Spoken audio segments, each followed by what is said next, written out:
Hello everyone. आज की class शुरू करते हैं। तो आज की क्लास में हम जीके के बहुत ही इंपॉर्टेंट क्वेश्चन पढ़ेंगे जो कि आपके एग्जाम में बार बार पूछे जाते हैं आने वाले कॉम्पिटिटिव एग्जाम में।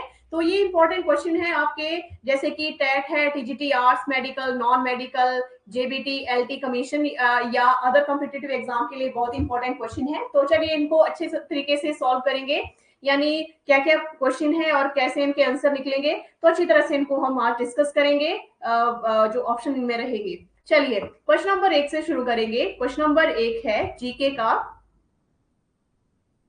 Question number first, the great bath was founded at which Indus valley civilisation site, यानी जो महान स्नानागार खोजे गए हैं ये तो कहाँ पे थे, यानी स्थापना किस सिंधु घाटी सभ्यता के स्थान पर हुई थी, स्थल पर हुई थी। ठीक है, तो इसका राइट आंसर क्या रहेगा? Option A Mohenjodaro is correct answer, यानी the great bath the founded at Mohenjodaro, a major city of the Indus valley civilisation.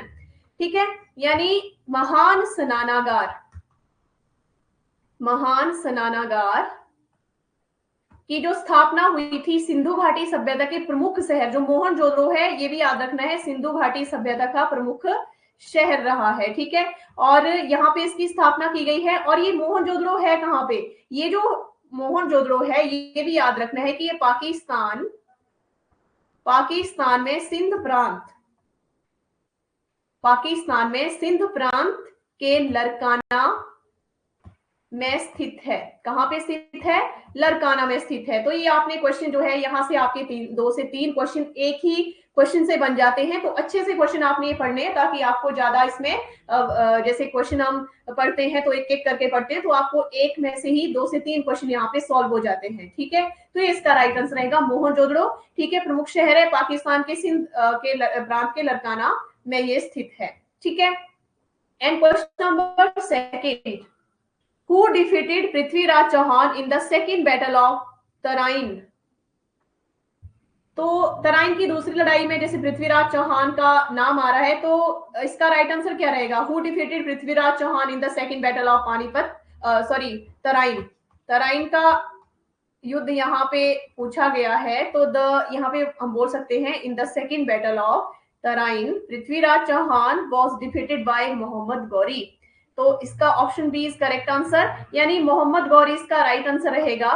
तो ये जो तराइन का जो युद्ध था, दूसरा युद्ध था, और पृथ्वीराज चौहान को मोहम्मद गौरी ने क्या किया था? हरा दिया था। ठीक है, अब ये युद्ध जो था कब हुआ था, ये भी आपको क्वेश्चन यहाँ से बन जाता है कि तराइन का दूसरा युद्ध कब हुआ था। तो 1192 ईस्वी में ये हुआ था, और मोहम्मद गौरी की गौरी सेना ने पृथ्वीराज चौहान को की राजपूत सेना पर विजय प्राप्त करी थी। ठीक है, तो ये है सेकंड बैटल ऑफ तराइन। तो ये क्वेश्चन भी यहाँ पे सॉल्व हमने किया अच्छे से, मोहम्मद गौरी इसका राइट आंसर रहेगा। ठीक है, and question number 3, who was the author of आईने अकबरी। आईने अकबरी के लेखक कौन थे? तो इसका राइट आंसर रहेगा अबुल फजल। अबुल फजल आईने अकबरी के लेखक रहे हैं, यानी अबुल फजल वाज द राइटर ऑफ आईने अकबरी वॉल्यूम सेकंड, जैसे कि हम इसको बोल सकते हैं कि ये रहे हैं इसके राइटर, अबुल फजल आइन ए अकबरी के। ठीक है, तो ये प्रशासन अकबर का प्रशासन है, या ये फारसी में अनुवाद किया गया है, ये भी आपने याद रखना है कि आइन अकबरी किसमें लिखी गई है? फारसी में लिखी गई है। और सम्राट अकबर के अधीन मुगल साम्राज्य के प्रशासन के बारे में 16वीं शताब्दी, 16th सेंचुरी शताब्दी का एक विस्तृत दस्तावेज इसको बोला जाता है, और जिसे उनके दरबारी इतिहासकार, ये क्या थे? दरबारी इतिहासकार अबुल फजल, ठीक है, ने फारसी भाषा में इसे लिखा था आईने अकबरी को। तो यहाँ से आपके क्वेश्चन भी सॉल्व हो जाते हैं, 2 क्वेश्चन भी बन जाते हैं, और अच्छे से आपने क्वेश्चन याद रखने हैं। एंड नेक्स्ट क्वेश्चन है question number 4, at the time of the Jallianwala Bagh massacre who was the viceroy. तो जलियांवाला बाग हत्याकांड के समय की बात की गई है। At the time of the Jallianwala Bagh massacre the viceroy of India was Lord Chelmsford. तो इसका राइट आंसर क्या रहेगा? कौन थे वाइसराय उस समय? तो इसका राइट आंसर रहेगा Lord Chelmsford. Option B is correct answer. तो he was in office from 1916 to 1921। यानी इसका मतलब ये हुआ कि जलियांवाला बाग हत्याकांड जब हुआ था तो उस केस में भारत के वायसराय लॉर्ड चेम्सफोर्ड थे। अब ये कब से कब तक अपने पद पर रहे थे, यानी वायसराय कब से कब तक ये रहे थे? 1916 से 1921 तक ये भारत के वायसराय बने रहे। और जो हत्याकांड हुआ था कब हुआ था? 13 अप्रैल, जलियांवाला बाग हत्याकांड 13 अप्रैल 1919 को ये हुआ था। ठीक है, तो ये इसके वायसराय उस समय रहे थे। एंड नेक्स्ट क्वेश्चन है question number 5। Who established the Indian Home Rule League in 1916? तो होम रूल लीग की स्थापना किसने की थी 1916 में? तो इसका राइट आंसर रहेगा एनी बेसेंट एंड तिलक। ठीक है, April 1916 Bal Gangadhar Tilak establish the Indian Home Rule League along with Annie Besant, who also founded a separate home rule league in September 1916। यानी इन दोनों का नाम यहाँ पे आता है अप्रैल 1916 में बाल गंगाधर तिलक और एनी बेसेंट के साथ मिलकर इंडियन होम रूल लीग की क्या की गई थी? स्थापना की गई थी। और इन्होंने क्या किया था? सितंबर 1916 में एक अलग होम रूल लीग की स्थापना की। दोनों लीगों का उद्देश्य जो था, जो एम था, ठीक है, संवैधानिक साधनों के माध्यम से ब्रिटिश राज्य के भीतर स्वशासन प्राप्त करना था। अब इन्होंने अलग अलग जगह पे होम रूल लीग की स्थापना की थी। ठीक है, तिलक की जो लीग थी मुख्य रूप से महाराष्ट्र और कर्नाटक में केंद्रित थी। कहां पे? महाराष्ट्र और कर्नाटक में। कर्नाटक में क्या थी? केंद्रित थी। जबकि एनी बेसेंट की लीग पूरे भारत में थी। तो ये में फर्क है, ये भी आपने याद रखना है, डिफरेंस याद रखना है थोड़ा सा, जो मैंने अभी आपको बताया। ठीक है, एंड नेक्स्ट क्वेश्चन है question number 6। When was the constitution of India adopted? जो भारतीय संविधान था कब स्वीकृत किया गया था? The constitution of India was adopted by the constitution assembly, जो इसको बोला जाता है संविधान सभा के द्वारा एडॉप्ट किया गया था।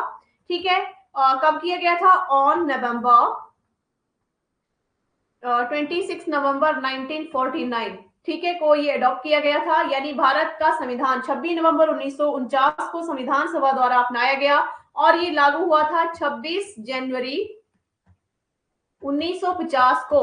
और इस दिन भारत एक संप्रभु लोकतांत्रिक गणराज्य बना था। ठीक है, तो इसका राइट आंसर क्या रहेगा?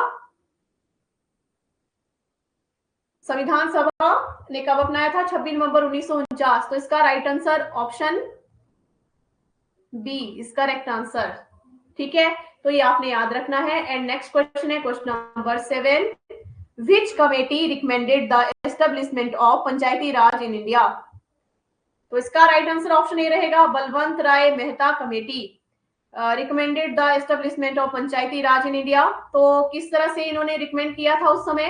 क्या क्या कहा था? 3 टायर्स इन्होंने स्ट्रक्चर ऑफ पंचायत राज के बनाए थे। विलेज लेवल पे, दूसरा था ब्लॉक लेवल पे, एंड तीसरा था डिस्ट्रिक्ट लेवल पे।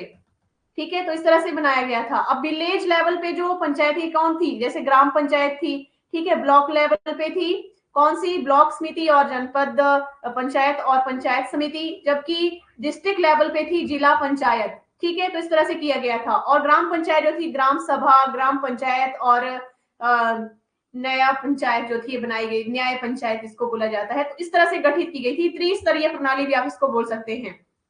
ठीक है, तो बलवंत राय मेहता समिति इसका राइट आंसर आएगा। तो इस क्वेश्चन को हम एक बार फिर से डिफाइन करेंगे कि बलवंत राय मेहता समिति ने भारत में पंचायती राज की स्थापना की सिफारिश की थी।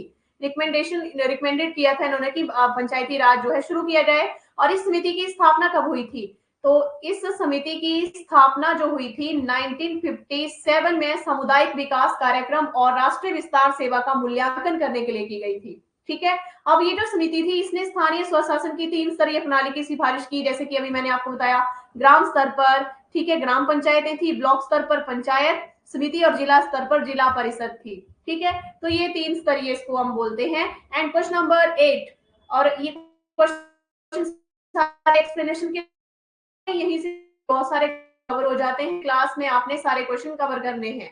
And question number 8, which event triggered the revolt of 1857? तो इसका राइट आंसर ऑप्शन बी रहेगा use of Enfield rifle by Indian soldiers.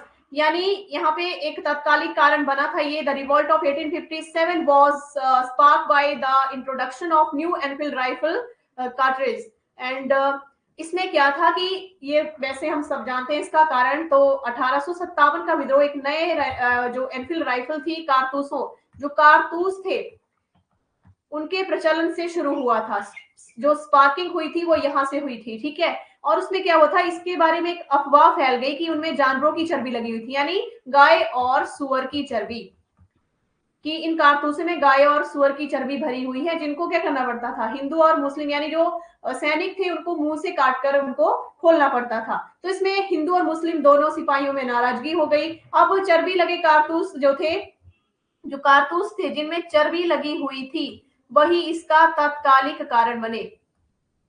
तत्कालीन कारण जो थे वो बने थे चर्बी वाले कारतूस 1857 के विद्रोह के, ठीक है। लेकिन ब्रिटिश शासन के प्रति अंतर्निहित शिकायतों और व्यापक असंतोष ने भी विद्रोह को भड़काने में योगदान दिया था, ठीक है। यानी जो चर्बी लगे, ग्रीस लगे कारतूस थे, अंग्रेजों द्वारा शुरू की गई एनफील्ड राइफल में ऐसे कारतूसों का इस्तेमाल किया जाता था जिनमें पशु की चर्बी का मिश्रण था, ठीक है। तो अफवाह ये फैली थी कि गाय और सुअर की चर्बी इनमें शामिल थी। अब हिंदू और मुसलमान जैसे कि उस समय जो सोल्जर थे, सैनिक थे, उस समय तो गाय और सुअर की चर्बी को धार्मिक रूप से अशुद्ध मानते थे।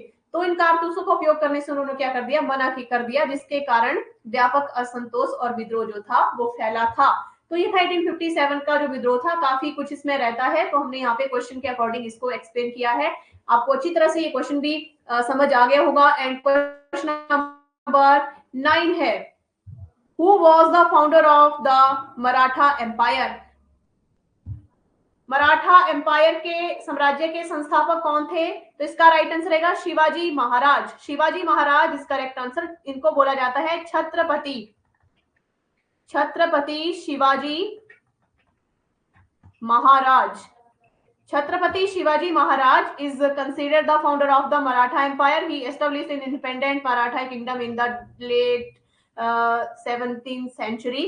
यानी इन्होंने 17वीं शताब्दी में क्या किया था, 17वीं शताब्दी के अंत में सैन्य अभियानों और कूटनीति के माध्यम से एक स्वतंत्र मराठा साम्राज्य की स्थापना की थी। और 1674 ईस्वी में उन्हें मराठा राजा की उपाधि छत्रपति का ताज पहनाया गया था, टाइटल दिया गया था छत्रपति का, ठीक है। और उन्होंने रामगढ़ जो रायगढ़ था उसको राजधानी बनाई थी। यानी इन्होंने मराठा एम्पायर, जो शिवाजी महाराज थे, इन्होंने कैपिटल किसको बनाया था, अपने साम्राज्य की जो राजधानी बनाई थी इन्होंने रायगढ़ को बनाया था, ठीक है। तो यहां से ये क्वेश्चन भी बन जाते हैं।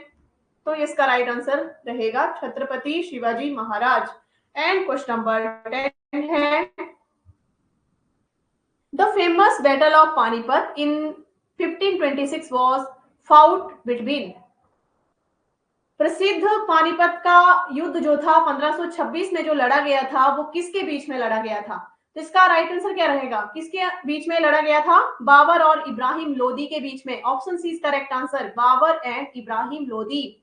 तो ये जो फर्स्ट बैटल था पानीपत का 1526 का, तो इसमें fought between Babur and Ibrahim Lodi. Babur the founder of the Mughal empire, Babur जो था वो किसका संस्थापक था, मुगल साम्राज्य का संस्थापक था। तो 1526 ईस्वी में पानीपत की पहली लड़ाई बाबर और इब्राहिम लोदी के बीच में लड़ी गई थी। और मुगल साम्राज्य के संस्थापक बाबर ने इस निर्णायक लड़ाई में दिल्ली के लोदी वंश के अंतिम सुल्तान, तो ये भी यहाँ पे क्वेश्चन बन जाता है, लोदी वंश का यानी लोदी एम्पायर का अंतिम शासक कौन था?